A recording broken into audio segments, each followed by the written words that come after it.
Je m'appelle Mbagnick Diouf, je suis le directeur de la promotion du développement territorial au ministère des collectivités territoriales, de l'aménagement et du développement territorial. La première chose à retenir, c'est que ce colloque fait partie des priorités actuelles de l'État du Sénégal. L'État du Sénégal a une forte option de priorisation des politiques publiques. Ça veut dire le développement à partir des territoires. Ainsi, et les territoires, c'est pour impulser, booster les ressources qui sont dans les territoires. Souvent, nous faisons une grande confusion sur les ressources en faisant l'analyse des ressources. L'analyse des ressources, souvent, on prend l'angle économique, on tient compte de l'angle économique, l'angle politique, tout en occultant l'angle social et notamment l'angle culturel et religieux. Donc, ce qu'on retient, c'est que le colloque est en phase des politiques actuelles de territorialisation des politiques publiques du Sénégal. Mais naturellement, parce que l'État, je pense, sur le plan, au regard de toutes les politiques, quand vous traversez les politiques sociales, les politiques culturelles de l'État actuel, nous pouvons penser que ces conclusions seront d'un grand apport pour l'État du Sénégal, et notamment pour le ministère des collectivités territoriales, de l'aménagement et du développement territorial, et le ministère de la Culture, qui est lead de ce forum. L'analyse profonde de ce contexte, je serai très prudent par rapport à mon métier, par rapport à mes fonctions. En tout cas, pour moi, ce colloque est un colloque qui apporte sur le plan politique des orientations claires, sur le plan technique, économique et social. Je pense que ces conclusions vont être un grand apport pour la stabilité de toute la sous-région. Bonjour, je m'appelle Caroline Hauptmann, en fonction de représentante résidente de la Fondation Konrad Adenauer.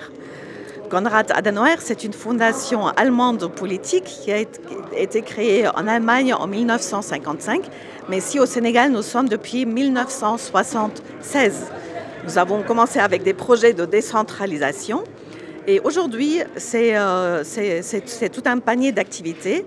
Et ce 14e colloque de dialogue interreligieux pour un plaidoyer sur les religions en rapport avec les identités, ce format, nous le faisons, c'est la 14e édition. Ça fait donc en 2008-2009 que nous avons commencé.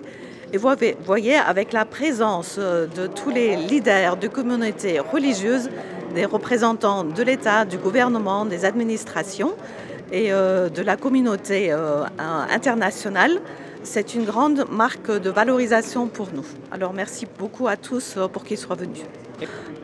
Cette thématique-là, elle ressort un peu de la situation que nous avons tous vécue à niveau mondial avec la Covid ces 3 dernières années.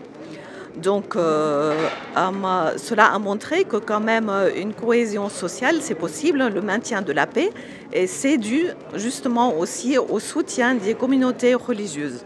Aujourd'hui, nous sommes dans un monde aussi dans la sous-région qui est un peu marqué par le conflictuel. Donc je pense que tout ce qui est valeur, tout ce qui apporte de la stabilité dans la cohésion sociale est bienvenu. C'est pour ça que le comité scientifique cette année a choisi cette thématique. Et c'est au niveau des universitaires que nous avons reçu une très grande résonance, ce qui nous a montré que la thématique est importante. Oui, enfin, on va pas nous mettre totalement sur les thèmes sécuritaires parce qu'il s'agit plutôt d'un thème social, religion et identité. Mais bien sûr, dans les débats, je pense que ça va se noter. Oui, tout ce qui est conflit justement dans les pays de la sous-région, les pays périphériques, du Sénégal, qui sont des pays instables. Je pense que c'est une thématique pertinente qu'il faut discuter. Et c'est justement à ce niveau-là que les communautés, surtout religieuses, elles ont une grande importance, justement pour voir comment faire pour médiater, comment faire pour prévenir, comment faire pour comprendre aussi ces mécanismes de l'extrémisme violent.